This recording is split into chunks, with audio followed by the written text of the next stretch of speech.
Hello, it's Great Canadian Bagel here, coming to you with the next update to the French presidential election prediction series. So, I will note this has some channel updates at the start of the video. So, we are in the full election campaign, so I'm going to try to do more frequent updates for this, as I did with the last Canadian election. Though, unlike the last Canadian election, I'm probably not going to be doing anywhere close to bi-weekly or tri-weekly updates because there just isn't that much movement.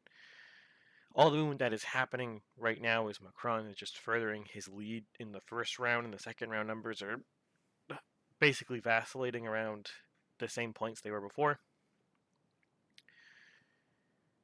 So the second round numbers aren't really that interesting, other than Pécresse, who's dropping like a rock in second round numbers, likely because her first round numbers are doing really bad, so the conversion rate from first round voters to second round voters is lower. Because she basically got 100% of her own supporters in the first round to vote for her in the second round, so her first round number is going down. Hurts her second round numbers quite a bit. But for Le Pen and Zemmour, nothing's really changing second round, really. It's vacillating a bit, but not surprising. In first round, yeah, there's a bit of movement, but not really interesting. Macron is furthering his lead. I don't think his gains right now will last.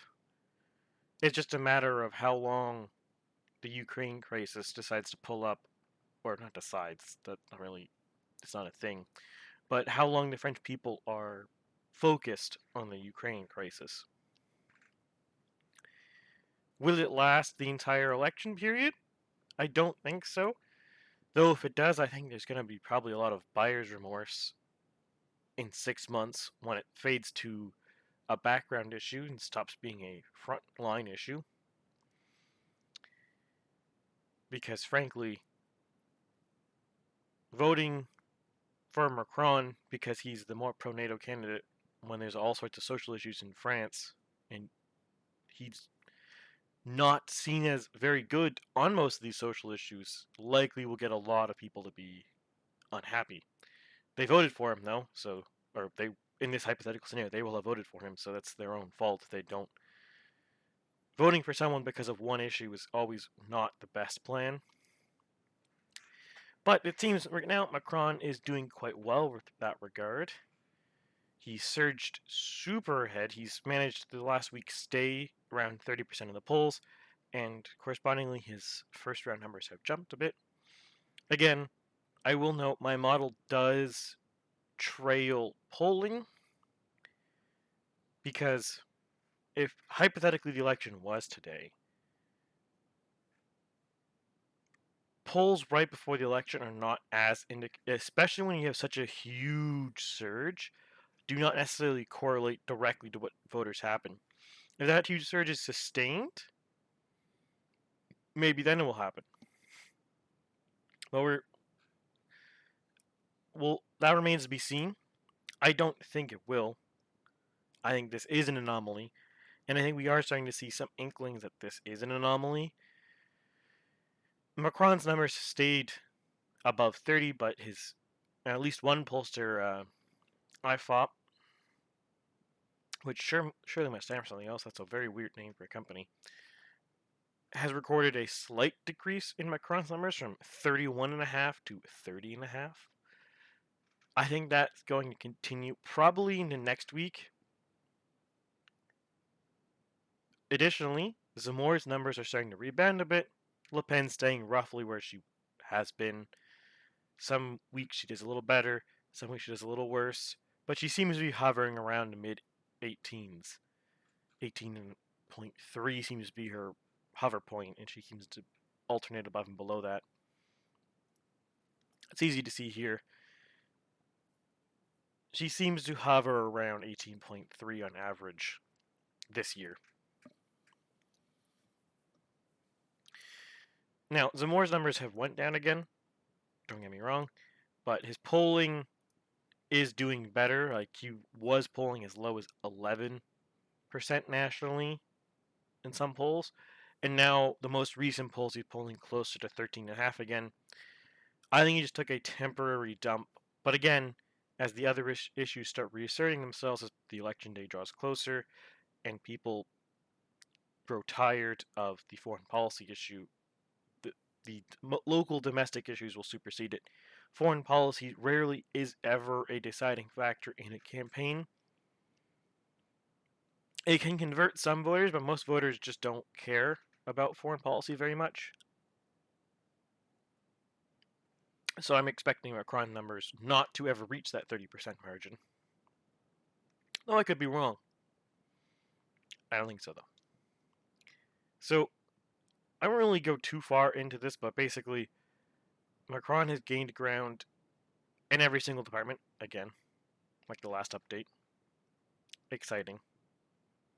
Woohoo. Not much to dwell on here.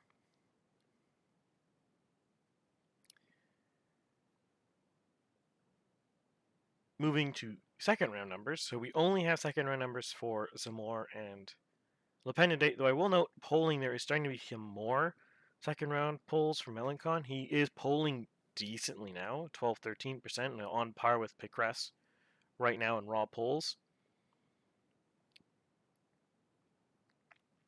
We'll see going forward if he sustains that. If he does manage to break into second, I will be doing updates for him, but he still hasn't broken into second place in a single poll yet. Zemmour himself is only in second place in one poll this week. Here's Zemmour's numbers. Now the map might look very similar to the week before, and that's because most of these are blown out already, and we're talking about a change of 0.21 in vote share, so it's not a huge vote share change, and most of these departments are already blown out. Like, pretty much all of these ones in the 59 plus column are in the 60s. So, like, Macron just blows out Zemmour right now. Again, I said this last week, but I am doubtful how real this is. I think Zemmour is being underpolled, and I think he will outperform this. Will it be enough for him to win? I don't know. Probably not. I've never seen an underpoll of that magnitude. But it's possible. That all said, I do think he is underpolled, and I think if we did see this Macron versus Zemmour head to head, there's probably going to be some ridings that would be colored in his color. So there'd be some gray on this map, not just weird yellow shades. I probably should pick different colors, but whatever. I don't really like the Macron's yellow. It's not even very close to what his party's yellow is. Whatever. I'm not changing it now. Moving to Le Pen's numbers. Obviously, she's still always been in second place. There's not been a point that she hasn't been in second place or tied for it. At least not that I can think of. This entire campaign. She lost a little bit of ground, about a quarter point, and that actually turned out to be somewhat meaningful. There's a couple departments like Moselle et Muse. Sorry for the pronunciation. Nevers, Eure, et Loire. This one, can't think of the name of it. And Prenews, this one, can't think of the name of this department either. There's 100 departments. Sue me. That she's notably lost ground in where the colors changed on the map. Oh, and Territoire El Belfort, or A Belfort, as well. Again, not super surprising. I think we should expect the numbers to get worse before they get better for Le Pen / Zemmour. Going back to this map. Maybe this. This will be... No. This map probably easier to explain it. So what I'm expecting to happen is this next week, to March 20th, Macron is going to lose a bit of ground in the polls, probably stay on average above 30 for that 1 week, if you just looked at that 1 week's polls. But he's going to lose a little bit, so some will be below 30. Then going into the week of the 27th, he's going to probably drop more again. And going into the week of the 4th, he'll probably similar to where he was before all of this happened. And Le Pen and Zemmour, I think, are going to pick up most of this steam. Though there is the potential that Pécresse might be able to rebound if the people Macron has rallied recently were center-right people who were willing to vote for Le Pen. Sorry, not Le Pen, Pécresse. I'm doubtful. I think Pécresse's campaign is running out of gas. We'll see, but I'm not expecting her to do better. Mélenchon is kind of a wild card because if he does actually manage to erode Macron's left flank, that could cause him problems, especially in the second round, since a lot of Mélenchon voters just would rather not vote. A lot of polls have it so that Macron, like for example, Macron versus Le Pen, Macron only has a small edge among Mélenchon voters who do vote in that round. And if Mélenchon manages to gain ground and keep that trend, that would be quite bad for Macron. But again, or speculation. My expectation here, though, I don't think by election day we'll see Le Pen above 20.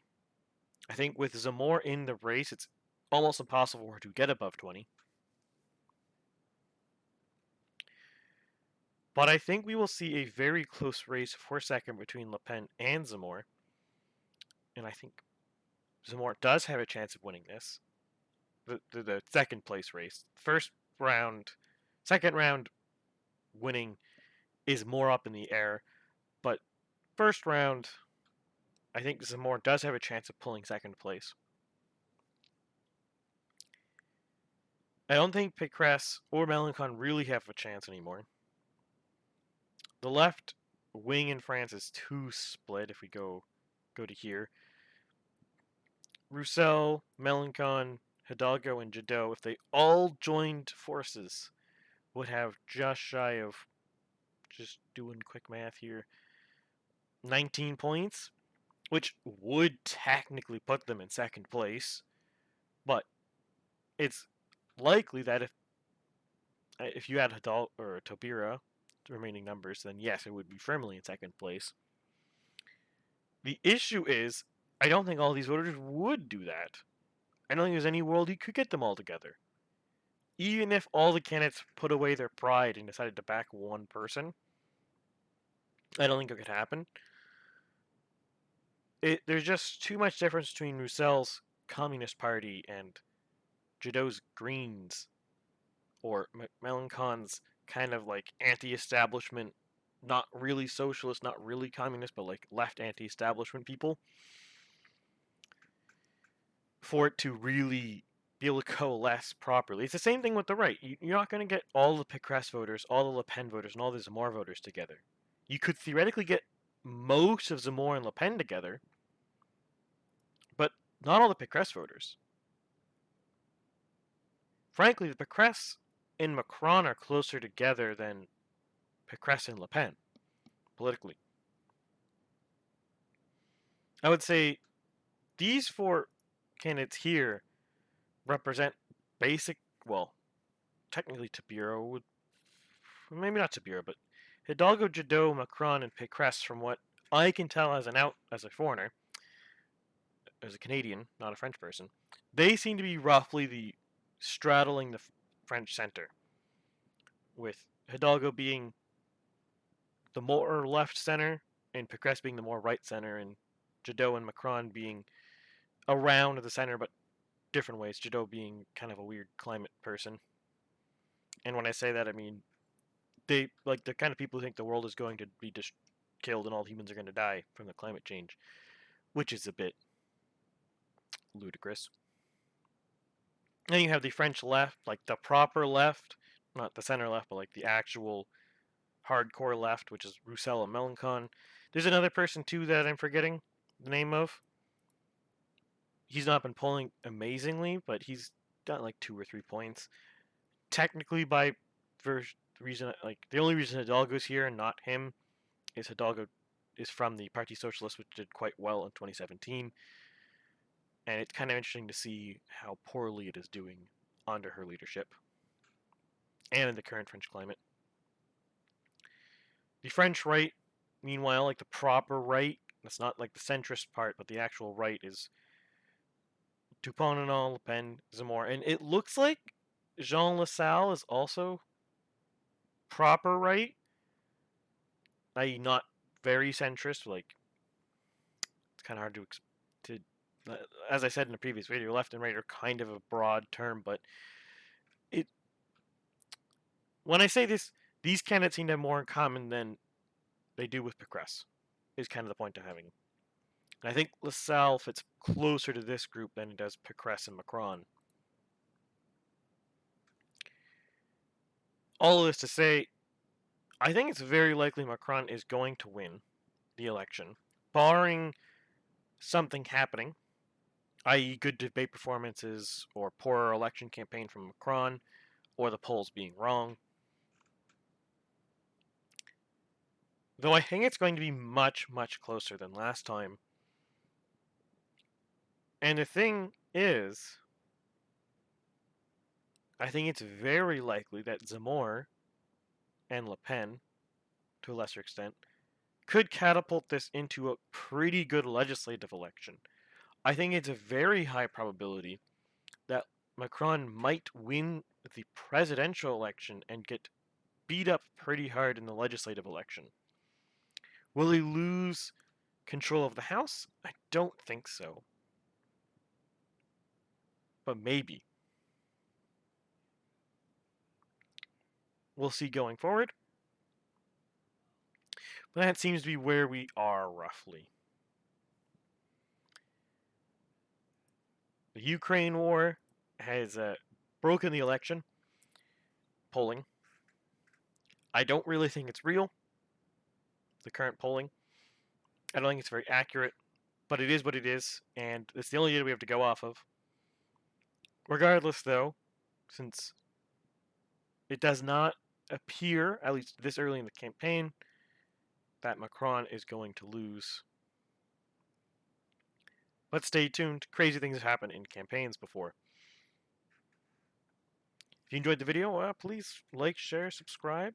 Comment below if you think my forecast is off base, if you think it's accurate, if you think that the Ukraine war is going to continue to dominate the politics and that Macron might just blow out both rounds again. Well, he didn't really blow out the first round in 2017, but he did blow out the second round. Will he blow out the first and second round again? Let me know what you think. Otherwise, I hope you all have a wonderful day. Bye.